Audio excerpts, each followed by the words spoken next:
আমি প্ৰতি বছৰে ইয়াত গোপাল বৰা হাইস্কুল খেলপথাৰত 10 দিনীয়া কাৰ্যসূচীৰে ৰাভা আছাম অটোনমাছ কাউন্সিল তৰফৰ পৰা হস্ততাঁত বস্ত্ৰ বিভাগ কামৰূপৰ জৰিয়তে আমি এক্সপো পাতি আহিছোঁ। এইবাৰ তেওঁলোকৰ ইয়াতে 4th ইয়াৰ।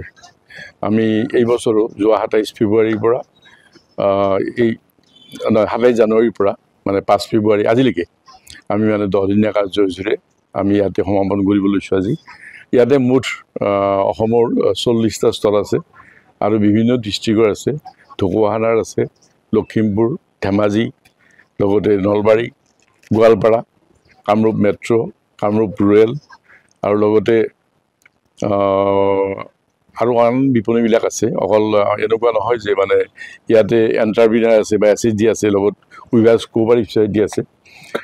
উইভাৰ্ছ কোঅপাৰেটিভ ছ'চাইটি আমি মানে মেইনলি প্ৰিফাৰেবল কৰোঁ এইকাৰণে, কাৰণ তেওঁলোকৰ আমাৰ ইয়াতে ৰেজিষ্ট্ৰেশ্যন কৰা হয় হ্যাণ্ডলুম ডিপাৰ্টমেণ্টত, তেওঁলোক আছেই।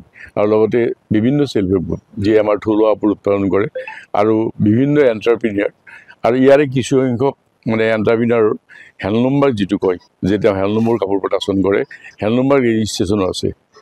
আৰু হ্যাণ্ডলুম মাৰ্ক ৰেজিষ্ট্ৰেশ্যন থকাটোক আমি প্ৰিফাৰেঞ্চ দিওঁ। যিসকলৰ হ্যাণ্ডলুম মাৰ্ক আছে ইতিমধ্যে তেওঁলোকক প্ৰিফাৰেঞ্চ দিওঁ। আৰু চিল্কৰ ক্ষেত্ৰত আমি চিল্ক মাৰ্ক থকাটো প্ৰিফাৰেঞ্চ দিওঁ। ষ্টলসমূহ মেইনলি অসমৰ 6-7খন ডিষ্ট্ৰিক্টৰে আছে।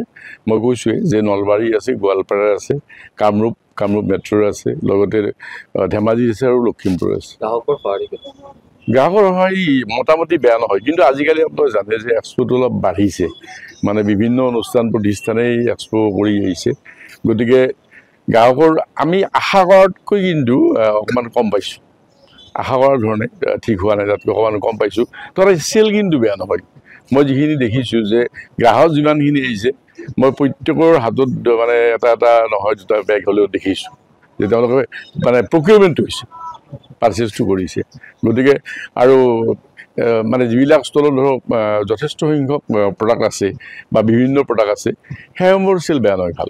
আমি প্ৰতি বছৰে ইয়াত গোপাল বৰা হাইস্কুল খেলপথাৰত 10 দিনীয়া কাৰ্যসূচীৰে ৰাভা আছাম অটোনমাছ কাউন্সিল তৰফৰ পৰা হস্ততাঁত বস্ত্ৰ বিভাগ কামৰূপৰ জৰিয়তে আমি এক্সপো পাতি আহিছোঁ। এইবাৰ তেওঁলোকৰ ইয়াতে 4th ইয়াৰ। আমি এই বছৰো যোৱা 27 ফেব্ৰুৱাৰীৰ পৰা এই 27 জানুৱাৰীৰ পৰা মানে 5 ফেব্ৰুৱাৰী আজিলৈকে আমি মানে 10 দিনীয়া কাৰ্যসূচীৰে আমি ইয়াতে সমাপন কৰিবলৈ লৈছোঁ। আজি ইয়াতে মুঠ অসমৰ 40টা ষ্টল আছে আৰু বিভিন্ন ডিষ্ট্ৰিক্টৰ আছে। ঢকুৱাখানাৰ আছে, লখিমপুৰ, ধেমাজি, লগতে নলবাৰী, গোৱালপাৰা, কামৰূপ মেট্ৰ', কামৰূপ ৰুৰেল আৰু লগতে আৰু আন বিপণীবিলাক আছে। অকল এনেকুৱা নহয় যে মানে ইয়াতে এণ্টাৰপ্ৰিনাৰ আছে বা SHG আছে, লগত উইভাৰ্ছ কোঅপাৰেটিভ ছ'চাইটি আছে। উইভাৰ্ছ কোঅপাৰেটিভ ছ'চাইটি আমি মানে মেইনলি প্ৰিফাৰেবল কৰোঁ এইকাৰণে, কাৰণ তেওঁলোকৰ আমাৰ ইয়াতে ৰেজিষ্ট্ৰেশ্যন কৰা হয় হ্যাণ্ডলুম ডিপাৰ্টমেণ্টত, তেওঁলোক আছেই। আৰু লগতে বিভিন্ন চেল্ফ হেল্প গ্ৰুপ যিয়ে আমাৰ থলুৱা কাপোৰ উৎপাদন কৰে আৰু বিভিন্ন এণ্টাৰপ্ৰিনিয়াৰ আৰু ইয়াৰে কিছুসংখ্যক মানে এণ্টাৰপ্ৰিনাৰৰ হ্যাণ্ডলুম মাৰ্ক যিটো কয় যে তেওঁ হ্যাণ্ডলুমৰ কাপোৰ প্ৰডাকশ্যন কৰে, হ্যাণ্ডলুম মাৰ্ক ৰেজিষ্ট্ৰেশ্যনো আছে। আৰু হ্যাণ্ডলুম মাৰ্ক ৰেজিষ্ট্ৰেশ্যন থকাটোক আমি প্ৰিফাৰেঞ্চ দিওঁ। যিসকলৰ হ্যাণ্ডলুম মাৰ্ক আছে ইতিমধ্যে তেওঁলোকক প্ৰিফাৰেঞ্চ দিওঁ। আৰু চিল্কৰ ক্ষেত্ৰত আমি চিল্ক মাৰ্ক থকাটো প্ৰিফাৰেঞ্চ দিওঁ। ষ্টলসমূহ মেইনলি অসমৰ 6-7খন ডিষ্ট্ৰিক্টৰে আছে।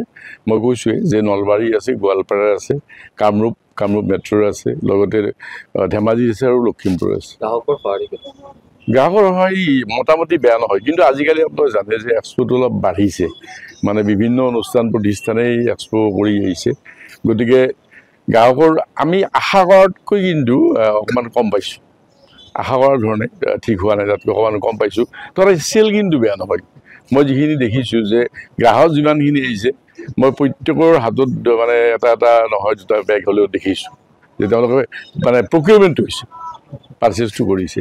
গতিকে আৰু মানে যিবিলাক ষ্টলত ধৰক যথেষ্ট সংখ্যক প্ৰডাক্ট আছে বা বিভিন্ন প্ৰডাক্ট আছে, সেইসমূহৰ চেল বেয়া নহয়, ভাল।